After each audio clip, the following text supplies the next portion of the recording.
দাও।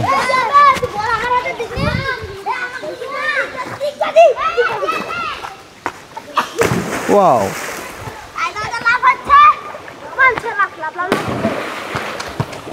ওকে।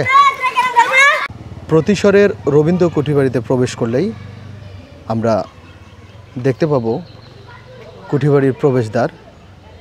ঠিক তার বাম পাশে একটি পুকুর রয়েছে, সামনে বেশ কয়টি গাছের, চারিদিকে বসার জন্য সুন্দর গোলাকার শান বাঁধানো মাচা করা হয়েছে। প্রচণ্ড গরমে যখন ক্লান্ত হয়ে যাবে সবাই, এই জায়গাগুলোতে বসে বেশ কিছুক্ষণ জিরিয়ে নিতে পারে। আমরা এখন এই পুকুর ঘাটটি একটু দেখানোর চেষ্টা করি।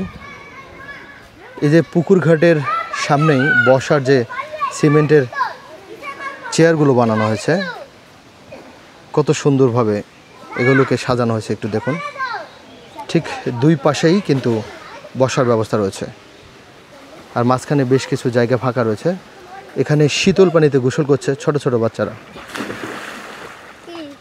ফুটবল খেলার পরে এরা এসে গোসল করছে, এলাকার ছেলেপেলে, ছোট ছোট ছেলেপেলে।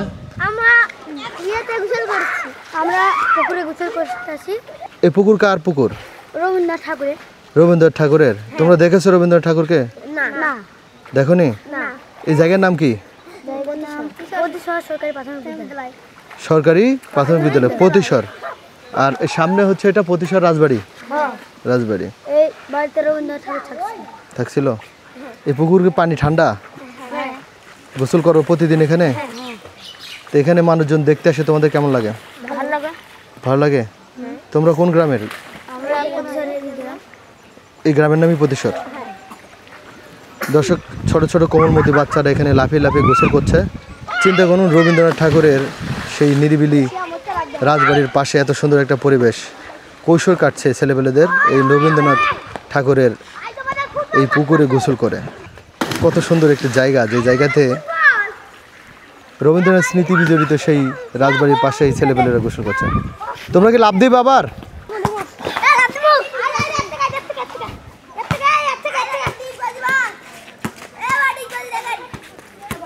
আগেও মারুক।